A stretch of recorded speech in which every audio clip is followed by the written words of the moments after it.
नमस्कार, जनता टीवी देख रहे हैं आप और मैं हूं आपके साथ रितेश कुमार गौतम।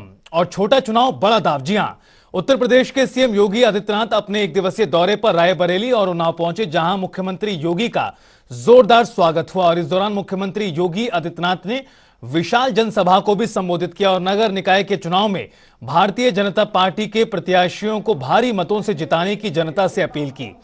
मुख्यमंत्री योगी आदित्यनाथ ने अपनी सरकार में हुए विकास कार्यों को भी गिनवाया और साथ ही साथ विरोधी दलों पर भी उन्होंने कटाक्ष किया।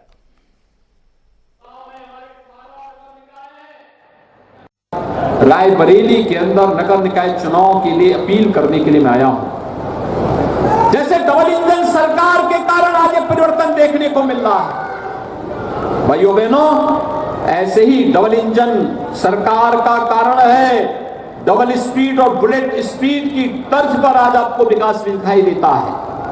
विकास में कोई भेदभाव नहीं होता और डबल इंजन के साथ अगर ट्रिपल इंजन भी जुड़ जाएगा तो स्पीड कई गुना बढ़ जाएगी, कई गुना बढ़ जाएगी। और उस क्रम में रायबरेली के अंदर भी हम लोगों ने बहुत सारे कार्य किए। रायबरेली के अंदर आप देखेंगे प्रधानमंत्री आवास योजना में अकेले रायबरेली नगर के अंदर, रायबरेली के अंदर जो नगर निकाय हैं, इन नगर निकायों में 9,000 से अधिक गरीबों को एक एक आवास उपलब्ध कराया गया। हर आवास पे 2.5 लाख रुपया उपलब्ध कराया गया। प्रधानमंत्री स्वनिधि योजना स्ट्रीट वेंडर्स के लिए आप देखिए कितना अंतर आता है। पहले ये ठेला, खोमचा, रेडी लगाने वाले जो व्यापारी होते थे, इनसे वसूली की जाती थी, अवैध वसूली होती थी। आज उनको स्वनिधि दी जा रही है। पीएम स्वनिधि योजना से उन्हें लाभान्वित किया जा रहा है। उन्नाव में हमारे 18 नगर निकाय हैं। प्रधानमंत्री आवास योजना शहरी में, क्यों शहर की बात कर रहा हूं मैं, ग्रामीण की बात नहीं कर रहा हूं। अकेले उन्नाव जनपद में जो नगर निकाय के शहरी क्षेत्र हैं, 22,241 गरीबों को एक एक आवास उपलब्ध करवाया गया। 22,241। प्रधानमंत्री स्वनिधि योजना के अंतर्गत 11,000 से अधिक स्ट्रीट वेंडर्स को ब्याज मुक्त ऋण उपलब्ध करवाने का कार्य हुआ है। हम प्रदेश में 1 करोड़ निराश्रित महिलाओं को, दिव्यांगजनों को, वृद्धजनों को 12,000 रुपये सालाना पेंशन की सुविधा का लाभ दे रहे हैं। और आपके उन्नाव में 6,875 निराश्रित महिलाओं को, 6,286 दिव्यांगजनों को और 7,764 वृद्धजनों को हम लोग 12,000 रुपये सालाना पेंशन की सुविधा का लाभ भी उपलब्ध करवाने का कार्य कर रहे हैं। 52,082 परिवारों के लिए आयुष्मान भारत का गोल्डन कार्ड आपके जिले में बन चुका है। भाइयों बहनों, आज दीनदयाल उपाध्याय राष्ट्रीय आजीविका मिशन के अंतर्गत महिला स्वयंसेवी समूह का कार्य हो, चाहे मुख्यमंत्री नगर सृजन योजना में अचलगंज का नगर पंचायत के रूप में सृजन हुआ है, 3 नगर पंचायतों की सीमा विस्तार का कार्य हुआ है। उन्नाव में अमृत स्टेट सेक्टर मिशन के अंतर्गत 359 करोड़ रुपए की 7 परियोजनाएं स्वीकृत हुई है। स्वच्छ भारत मिशन के अंतर्गत भी 18,000 से अधिक व्यक्तिगत शौचालय बनाए गए हैं और कान्हा उपवन का निर्माण का कार्य भी यहां पर हुआ है।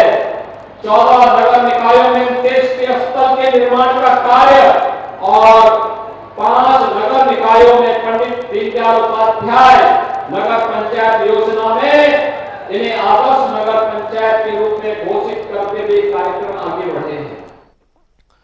झांसी के खाती बाबा के गौड़ बाबा मंदिर मैदान में सोमवार को आयोजित जनसभा में उप मुख्यमंत्री केशव प्रसाद मौर्य ने हुंकार भरी। निकाय चुनाव के परिणाम आने की तारीख का जिक्र करते हुए डिप्टी सीएम ने कहा, 13 मई को और सपा बसपा कांग्रेस गई। भाजपा झांसी सहित प्रदेश की सभी 17 नगर निगमों में महापौर समेत भारी संख्या में पार्षद की सीट जीतने जा रही है। उत्तर प्रदेश के अंदर 17 नगर निगम है, अर्थात 760 हमारे नगर निकाय। चारों तरफ भाजपा की आंधी चल रही है। बहुत बड़े अंतर से कमल का फूल खिलने जा रहा है। सपा बसपा कांग्रेस की हवा पूरी तरह से खराब है। 13 मई सपा बसपा कांग्रेस गई, इसको साकार करने के लिए जनता तैयार है। 2023 के नगर निकाय चुनाव के तत्काल बाद जो अगला चुनाव आने वाला है वो लोकसभा का है। हम पूरे विश्वास से जनता का आशीर्वाद प्राप्त करने का प्रयास कर रहे हैं और यूपी की 80 और बिहार की 40 सीताराम कर देंगे। जैसे जैसे चुनाव का दिन नजदीक आ रहा है, वैसे वैसे चुनावी सरगर्मियां भी बढ़ रही हैं। चुनाव को फतेह करने के लिए प्रत्याशियों का आरोप प्रत्यारोप भी जारी है। तो वहीं गाजीपुर के जंगीपुर नगर पंचायत में कांग्रेस के प्रत्याशी महबूब निशा ने भाजपा प्रत्याशी और वर्तमान अध्यक्ष विजय लक्ष्मी पर नगर के बंजर जमीन को बेचने का आरोप लगा दिया है। तो वहीं भाजपा प्रत्याशी विजय लक्ष्मी इसे निराधार बताते हुए लोगों के घर घर जाकर जमीन के पेपर दिखाकर अपने आप को बेकसूर साबित कर रहे हैं। मुद्दा यही है, हमारे नगर में विकास के मामले में जीरो है। अगर बारिश हो जाए तो जंगीपुर में रोड पर निकलने के लिए बहुत दिक्कत होती है। नाली का निर्माण यहाँ पे नहीं हो पाती है। यहाँ पे रोड अभी तक बना नहीं। हमारे माननीय चेयरमैन साहिबा जो थी, एक बार हमारे नगर में नहीं देखने आई कि हमारे नगर में क्या स्थितियाँ हैं। लड़ने के लिए तो सब महिला लड़ जाती हैं, लेकिन एक बार ये नहीं सोचती हैं कि ठीक है लड़ के जीत के हम कोई महिला के पास जाके अपनी महिलाओं के दुख को सुन सकें। आज भी वही परिस्थिति है कि चुनाव सब महिला लड़ रही हैं, लेकिन कोई महिला का चेहरा कोई नहीं देखा अभी तक कि किस बेस पर ये चुनाव लड़ रही हैं, किस बेस पर वो अधिकार ले रही हैं। ये अब जो चुनाव लड़ेगा कुछ तो कुछ आरोप लगाएगा ही, मगर मैं बस इतना कहना चाहूँगा कि कहने को तो बहुत लोग कहेंगे, मगर जिस दिन कोई साबित कर देगा, और अगर आप चाहें तो उनको मीडिया के सामने बुला सकते हैं और मेरे सामने फेस करा दीजिए। अगर कहीं से मैं गलत साबित हो जाऊंगा तो मैं राजनीति छोड़ दूंगा। आगरा निकाय चुनाव को लेकर उत्तर प्रदेश होमगार्ड विभाग की तरफ से आगरा में एक समीक्षा बैठक की गई, जिसमें डीआईजी संजीव शुक्ला समीक्षा बैठक में शामिल होने पहुंचे। पुलिस लाइन प्रशांत मेमोरियल कक्ष में समीक्षा बैठक का आयोजन हुआ, जिसमें मंडल के होमगार्ड कमांडेंट और होमगार्ड शामिल हुए। निकाय चुनाव पर चर्चा करते हुए डीआईजी होमगार्ड संजीव शुक्ला ने होमगार्डों को होने वाली परेशानियों के बारे में जाना और निकाय चुनाव शांतिपूर्ण कराया जा सके, इस विषय पर भी चर्चा की। आज आगरा मंडल के नगर निकाय चुनाव के तैयारियों की समीक्षा बैठक आज यहाँ पे आयोजित की गई है। इसमें आगरा मंडल के सभी वैतनिक कर्मचारी और आगरा जनपद के अवैतनिक अधिकारियों सम्मिलित हो रहे हैं। और ये समीक्षा बैठक ये पश्चिम परिक्षेत्र के हमारे जो 6 मंडल थे उसमें अंतिम आज इस समीक्षा बैठक के साथ इसका समापन मैं करने जा रहा हूँ। और सभी मंडलों में बरेली, मुरादाबाद, मेरठ, सहारनपुर, अलीगढ़ में हो चुकी हैं बैठकें और आज ये आगरा की बैठक हो रही है। इसके साथ हम लोग अपने नगर निकाय चुनाव की तैयारियों की बारीकी से चर्चाएं करते हैं और उनकी तैयारियों में आगे और कैसे बेहतर कर सकें अपने प्रदर्शन को, इसके बारे में हम लोग विचार करते हैं। मैनपुरी में निकाय चुनाव से पहले समाजवादी पार्टी को बड़ा झटका लगा है और आपको बता दें, प्रसपा में प्रबुद्ध सभा के प्रदेश अध्यक्ष और शिवपाल यादव के बेहद करीबी रहे किशन दुबे ने सपा से इस्तीफा दे दिया है। इसकी जानकारी किशन दुबे ने खुद प्रेस कॉन्फ्रेंस कर दी और इस प्रेस कॉन्फ्रेंस में उन्होंने क्या कुछ कहा है, आइए आपको सुनाते हैं। मैं बहुत तहे दिल से सम्मान करता हूं। मैंने उन्हें सूचना दे दी है। मैं कभी भी जीवन में, मैंने कहा कि मैं कोरा कागज हूं, मैंने कभी किसी को गुमराह नहीं किया। मैंने पार्टी के जिला अध्यक्ष, समाजवादी पार्टी के जिला अध्यक्ष आलोक साक्य जी को पहले ही सूचना दे दी। मैंने अपने परम आदरणीय नेता आदरणीय शिवपाल जी को सूचना दे दी। और चूंकि शिवपाल जी मुझसे व्यक्तिगत बेटे की तरह प्यार करते रहे हैं और वो मेरी भावनाओं से बहुत बखूबी वाकिफ हैं, तो मैंने अपना निर्णय दे दिया। और जो भी उन्होंने कहा वो एक नेता और कार्यकर्ता के बीच रहे तो ज्यादा बेहतर है।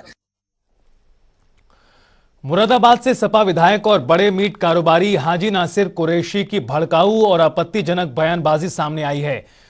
दरअसल आज मंगलपुरा इलाके में सपा मेयर प्रत्याशी हाजी नईम के कार्यालय के उद्घाटन कार्यक्रम में सपा नेताओं का जमावड़ा लगा हुआ था, जहां पर उद्घाटन के बाद हाजी नाजीर कुरैशी ने भड़काऊ भाषण दिया।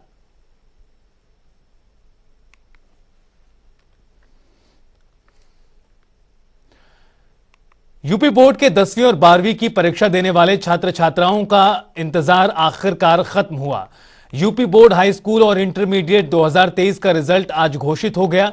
यूपी बोर्ड 10वीं और 12वीं का रिजल्ट जारी कर दिया गया है। यूपी बोर्ड 12वीं की परीक्षा में महोबा के छात्र शुभ छापरा ने प्रदेश टॉप किया, तो वहीं शुभ छापरा को कुल 97.80% अंक हासिल हुए। वहीं पीलीभीत के छात्र सौरव गंगवार व इटावा की अनामिका छात्रा को 97.20% अंक हासिल हुए। संयुक्त रूप से प्रदेश में दूसरा स्थान प्राप्त किया। फतेहपुर जिले के छात्र प्रियांशु उपाध्याय व खुशी और सिद्धार्थनगर जिले की छात्रा सुप्रिया ने 97% अंक हासिल कर प्रदेश में तीसरा स्थान हासिल किया।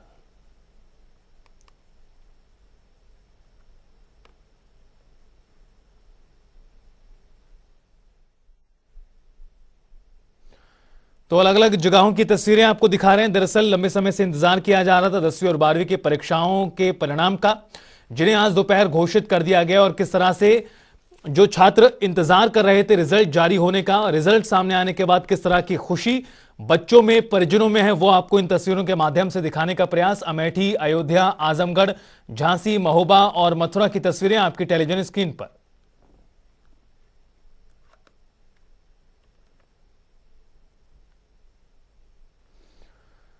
यूपी बोर्ड के 10वीं और 12वीं का रिजल्ट आ चुका है, जिसमें कानपुर देहात के रहने वाले कुशाग्र पांडे ने 10वीं में पूरे उत्तर प्रदेश में दूसरा स्थान पाया है। कुशाग्र ने 97.83% अंक हासिल किए हैं और इस सफलता का श्रेय कुशाग्र ने अपने माता पिता और शिक्षकों को दिया है और बड़ा होकर डॉक्टर बनने की बात कही है। हमारे संवाददाता गौरव शुक्ला ने कुशाग्र से बातचीत की, देखिए। कानपुर देहात के कस्बा मंगलपुर के रहने वाले कुशाग्र पांडे ने 97.83 अंक पाकर उत्तर प्रदेश में दूसरा स्थान प्राप्त किया है। इस वक्त वो हमारे साथ हैं, उनसे हम बात करेंगे कि किस तरीके से उन्होंने पढ़ाई की और आगे लोग अन्य बच्चों को किस तरीके से मैसेज देना चाहते हैं। कुशाग्र, आपने जो है यूपी में दूसरा स्थान प्राप्त किया है जी, क्या कुछ कहेंगे? मैं कहना चाहूँगा जो और भी बच्चे हैं जो चाहते हैं कि हम भी टॉप करें, सभी बच्चे चाहते हैं, लेकिन बच्चों को पढ़ने के लिए माहौल ज़रूरी है। वो ऐसे विद्यालय में एडमिशन लें जहाँ उन्हें पूरा पढ़ाई का माहौल रहे और उनके घर पे ही पढ़ाई का माहौल होना चाहिए। अच्छा, जिस तरीके से कुशाग्र एग्जाम चल रहे थे, किस तरह से आप तैयारी कर रहे थे, कितने घंटे पढ़ाई करते थे, क्या कुछ है वो? एग्ज़ाम के टाइम तो बस पढ़ना ही काम था। मेरा मानना है कि कुछ बच्चे सोचते हैं कि रात को पढ़ना चाहिए 4 बजे तक, 3 बजे तक, पर मेरा ऐसा मानना नहीं है। मेरा मानना है रात को जल्दी सोना चाहिए, सुबह जल्दी उठना चाहिए, क्योंकि सुबह हम लोग का माइंड फ्रेश रहता है और जितना पढ़े उसके साथ उसका रिवीजन जरूर करते रहें। अच्छा, जिस तरीके से आपने हाई स्कूल में जो है यूपी में दूसरा स्थान प्राप्त किया है, आगे और भी एक बोर्ड परीक्षा है इंटर की, उसके लिए किस तरीके से तैयारी करेंगे? उसकी जैसे मैंने हाई स्कूल में टॉप किया, ऐसे मैं चाहूँगा मैं इंटर में भी टॉप करूँ और उसके लिए भी मैं तैयारी करूँगा। जैसे मैंने 10th में की थी, उससे बेहतर तैयारी 12th में करूँगा मैं। अच्छा, आज आपने जो है यूपी में दूसरा स्थान प्राप्त करके कानपुर देहात का ही नहीं, अपने माता पिता सहित विद्यालय का भी नाम रोशन किया है, किसको श्रेय देना चाहेंगे इसका? मैं इन सभी का श्रेय अपने माता पिता और जो मेरे भाई बहन हैं मुझसे बड़े और मेरे समस्त स्कूल के अध्यापक अध्यापिकाएँ, प्रधानाचार्य जी, प्रबंधक जी, सभी का योगदान रहा है। सभी मुझे गाइड करते आए हैं। अच्छा, आगे क्या बनना चाहते हैं, क्या करना चाहते हैं, क्या है आपका एक लक्ष्य? मेरा आगे का लक्ष्य है कि मैं डॉक्टर बनूं और देश की सेवा करूं।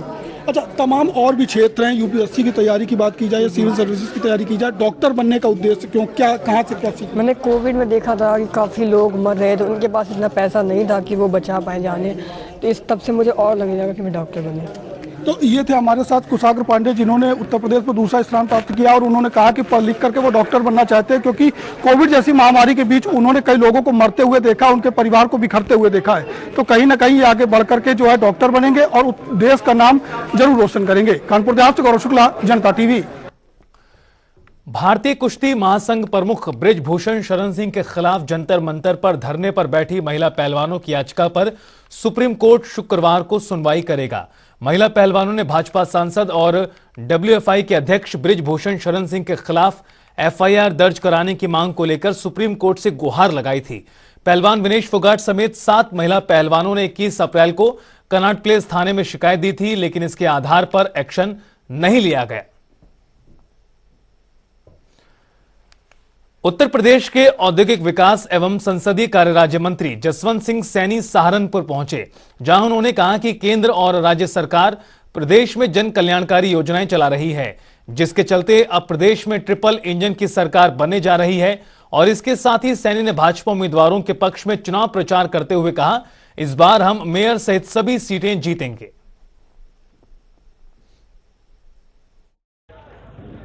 देखिए, देश के प्रधानमंत्री आदरणीय नरेंद्र मोदी जी, उत्तर प्रदेश के मुख्यमंत्री यशस्वी मुख्यमंत्री पूज्य योगी आदित्यनाथ जी महाराज की नेतृत्व की सरकार ने आम आदमी को सरकार होने का एहसास कराया। चाहे वो आवास योजना हो, चाहे वो गरीब कल्याण अन्न योजना हो, प्रधानमंत्री आयुष्मान भारत योजना, हर घर में बिजली का कनेक्शन, सौभाग्य योजना, उज्ज्वला योजना, ये सारी योजनाएं आम आदमी को यानी गरीब व्यक्ति को केंद्रित करके। और चलिए इस बीच आपको बड़ी जानकारी से अपडेट करा दें। माफिया अतीक अहमद का जीजा सस्पेंड कर दिया गया है।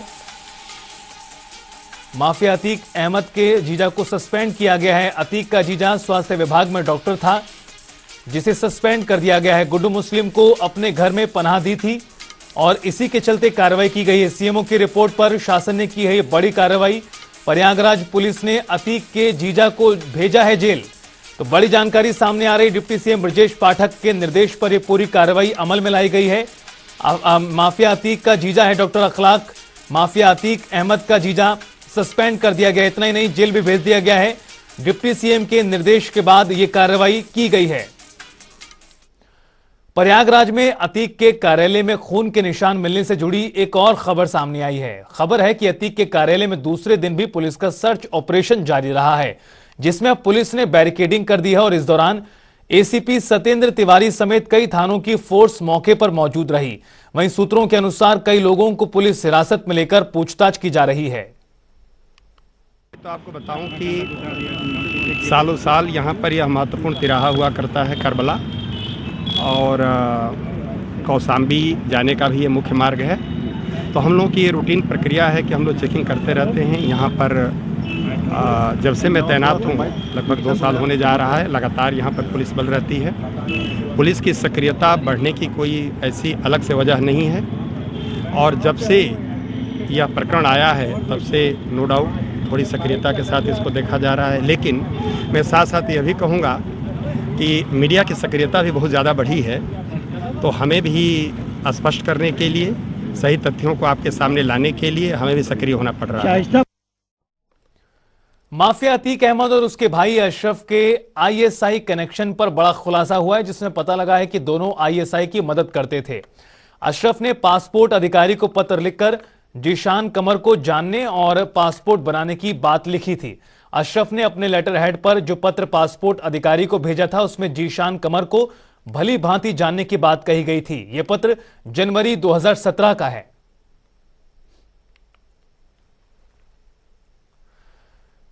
ताजनगरी सहित पूरे उत्तर भारत सहित प्रचंड गर्मी पड़ रही है, जिसका असर जानवरों पर भी दिखाई दे रहा है। विशेष तौर पर कुत्ते और बंदर गर्मी में पागल होकर लोगों को काट रहे हैं, जिसके चलते आगरा के जिला अस्पताल में अनोखा रिकॉर्ड बन गया है और ये रिकॉर्ड एंटी रैबिज वैक्सीन लगाने का है। आगरा में कुत्तों और बंदरों का आतंक इतना बढ़ गया है कि सोमवार को एंटी रैबिज वैक्सीन लगाते समय एक नया रिकॉर्ड कायम हुआ। सोमवार को जिला अस्पताल में एंटी रैबीज की लगभग 684 वैक्सीन लगाई गई, जिसमें डॉग बाइट के मामले सबसे ज्यादा थे। ये जो आप 700 करीब का फिगर बता रहे हैं, ये हमारे यहाँ हाईएस्ट एवर फिगर है। मतलब एक दिन में सबसे ज़्यादा वैक्सीन की संख्या लगाई गई, तो ये गंभीर बात है।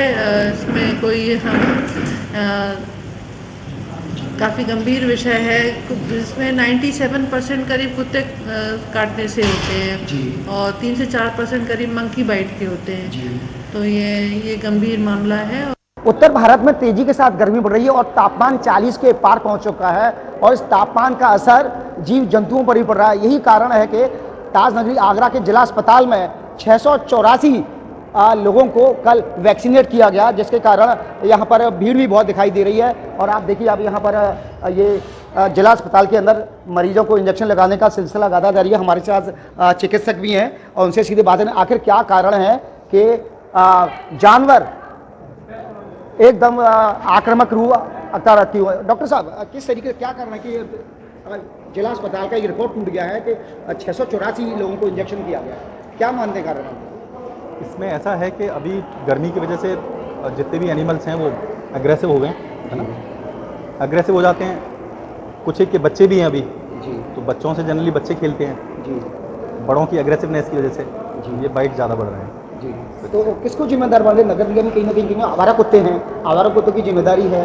अब ये तो है कि आवारा कुत्तों की संख्या काफ़ी है जी, तो किस तरीके से बचा जा सकता है? बचने के लिए है कि इनको डॉग्स को जो है कहीं उचित स्थान पे भेजा जाए, है ना, और बाकी का तो मैं दूसरी डिपार्टमेंट जिला अस्पताल में किस तरीके की व्यवस्था है? जिला अस्पताल में हमारे में वैक्सीन है, सफिशिएंट अमाउंट में वैक्सीन है, और जितने भी पेशेंट आते हैं अकॉर्डिंग टू नीड हम उनको सबको लगवा रहे हैं। कल कितनी वैक्सीन लगी थी? कल हमारे यहाँ पे 684 डोज लगे हैं, टोटल डोज। ये रिकॉर्ड है अब तक का? हाँ, अब तक का रिकॉर्ड है। ये अब तक का रिकॉर्ड है कि जिला अस्पताल आगरा के अंदर 684 लगभग 700 वैक्सीनेशन किया गया है, जो जिनको कुत्ता यानी श्वान ने काटा और बंदरों ने काटा। तो कह सकते हैं जिस बेतहाशा वृद्ध गर्मी देखने को मिल रही है ताज नगरी आगरा में, पूरे उत्तर भारत में, उसका असर जानवरों पर भी दिखाई दे रही है। और वैक्सीनेशन पर कल यहाँ पर लगभग 700 मरीज यहाँ पर अपना वैक्सीनेट कराने के लिए आए थे, जिसके चलते यहाँ पर काफ़ी मशक्क़त का सामना करना, बहुत कल लंबी लंबी कतारें भी देखने को मिली। तो ये नगर निगम की जिम्मेदारी बनती है कि ऐसे जानवरों को लगाम लगाने के लिए बड़ी कार्रवाई की जाए। मंडलायुक्त अमित गुप्ता भी कई बार प्रयास कर चुके हैं और बीच में इसको धरपकड़ का भी प्रयास किया गया था, लेकिन हर बार कुछ समय तक कार्रवाई होती है, उसके बाद वही ढाक के 3 पात वाला स्थिति हो जाती है। और यही कारण है कि एक एक दिन के अंदर 700 से 800 मरीज जिला अस्पताल में आ रहे हैं। प्रदीप रावत, जनता टीवी, आगरा।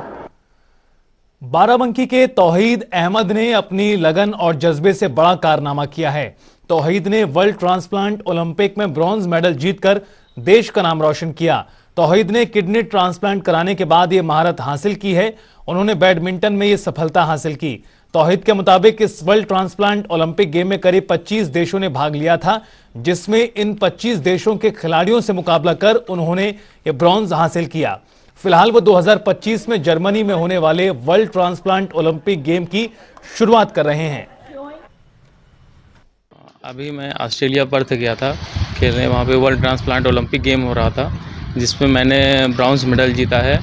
और वहाँ पे करीब 25 देश भाग लिए थे, जिसमें से उसमें मेरा ब्रॉन्ज मेडल में हुआ। एक प्लेयर जो होता है पूरी तरह से स्वस्थ होता है, उसकी भी एक वो रहती है कि हम अपने देश के लिए कुछ करें। ऐसे में आपके पास एक किडनी में आपने पूरा मैच खेला, तो क्या सोच के, क्या दिमाग में चला? बस बचपन से ही मेरी रुचि थी खेलने की और अपने देश का नाम रोशन करने का। और हमें पता चला कि हाँ वर्ल्ड ट्रांसप्लांट गेम होता है, और फिर मैं यही सोचा कि बस यही एक मौका है जो अपने देश का नाम रोशन कर सकें और अपने घर वालों का नाम रोशन करें, अपने ज़िला का नाम रोशन करें। और वही सोच के बस मैंने कहा ये एक लास्ट मौका है जो हमें एक सौभाग्य से मिला है, और इसी को मैं भी अपनी खेल चालू किया और खेलते खेलते आज यहाँ पहुँच गया। मुख्यमंत्री पुष्कर सिंह धामी ने सोमवार को जौली ग्रांट में नवनिर्मित एसडीआरएफ मुख्यालय और फायर स्टेशन का लोकार्पण किया। इस दौरान उन्होंने कहा, एसडीआरएफ 11,000 फीट से ज्यादा ऊंचाई पर किए जाने वाले रेस्क्यू कार्यों के लिए अधिकारियों और कर्मचारियों को जोखिम भत्ता प्रदान करेगी। ये भत्ता 1,000 रुपए प्रतिदिन के रूप में दिया जाएगा।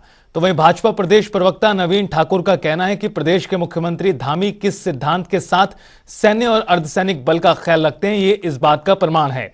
और इसके साथ ही कांग्रेस की प्रदेश प्रवक्ता गरिमा दसोनी ने भी इस फैसले का स्वागत किया है। एसडीआरएफ के जो हमारे जवान हैं बहुत विषम परिस्थितियों में काम करते हैं, तो एसडीआरएफ द्वारा 11,000 फीट से अधिक ऊंचाई पर किए जाने वाले रेस्क्यू कार्यों के लिए अन्य अर्धसैनिक बलों की तर्ज पर एसडीआरएफ में कार्य करने वाले राजपत्रित अधिकारियों को 1,500 रुपये एवं अराजपत्रित अधिकारियों एवं कर्मचारियों को 1,000 रुपये प्रतिदिन जोखिम भत्ता प्रदान किया जाएगा। धामी जी, हमने कहा कि सबका साथ और सबका विकास, अपने जो सैन्य बल है, अर्धसैनिक बल हैं, उनका भी जो है कितने शिद्दत से ख्याल रखते हैं, इस बात का प्रमाण है। जो हमारे जो है अर्धसैनिक बल वहाँ पर उच्च हिमालय क्षेत्रों में तैनात रहेंगे, उनका ध्यान रखते हुए 1,500 का मानदेय माननीय पुष्कर सिंह धामी जी ने उनको अतिरिक्त देने की घोषणा की है। नहीं, स्वागत योग्य है। बहुत ही कठिन परिस्थितियों में वो लोग रहते हैं और इससे भी ज़्यादा किए जाने की ज़रूरत है। उनके जो कपड़े हैं, उनके जो इक्विपमेंट्स वो यूज़ करते हैं, उनका। और चलिए अब रुख करते हैं 2 मिनट में 10 बड़ी खबरों का।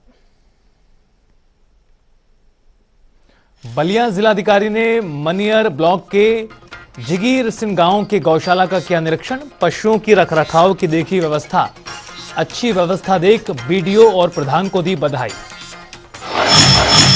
अलीगढ़ के थाना खैर क्षेत्र के गांव बिसारा में झोलाछाप डॉक्टरों के इंजेक्शन लगाने से युवक की मौत। पुलिस आरोपी झोलाछाप की तलाश में जुटी। आगरा में अस्पताल में कराया गया भर्ती, पुराने रंजिश में किया गया गोलीकांड। अलीगढ़ में हैवान ने मासूम के साथ किया कुकर्म, सूचना मिलने पर मौके पर पहुंची पुलिस। मासूम को अस्पताल में कराया गया भर्ती, पुलिस ने आरोपी को पकड़ा। चंदौली में डीडीयू जंक्शन पर जीआरपी पुलिस को मिली बड़ी सफलता, 36 लाख कैश के साथ युवक गिरफ्तार। आयकर विभाग को जीआरपी पुलिस ने दी सूचना। बरेली के फतेहगंज पश्चिमी थाने में मचा हड़कंप, झाड़ियों में बेहोशी और जली हुई हालत में मिली महिला। सूचना पाकर मौके पर पहुंची पुलिस, महिला को जिला अस्पताल में कराया गया भर्ती। लखनऊ के इटौजा थाना क्षेत्र में ढीलवासी गांव में तोड़ी गई भगवान शिव की मूर्ति। इस घटना से गांव में जमकर हुआ हंगामा, मौके पर पहुंची पुलिस मामले की जांच में जुटी। बिजनौर में डीजे और टेंट व्यवसायी की हत्या का 24 घंटे के अंदर पुलिस ने किया खुलासा। पुलिस ने हत्या करने वाले 2 आरोपियों को गिरफ्तार किया। प्रेम प्रसंग में की गई थी हत्या। बिजनौर के थाना नांगल सोती क्षेत्र में गन्ने के खेत में अज्ञात महिला का शव मिलने से खलबली। सूचना मिलने पर पहुंची पुलिस, शव को कब्जे में लेकर पोस्टमार्टम के लिए भेजा गया। पुलिस शव की शिनाख्त में जुटी। गोरखपुर में पुलिस ने 10,000 के इनामी नटवर लाल को किया गिरफ्तार। पुलिस ने आरोपी के पास से फर्जी दस्तावेज भी बरामद किए। मुखबिर की सूचना पर कार्रवाई। और फिलहाल इस बुलेटिन में इतना ही। आप देखते रहिए जनता टीवी।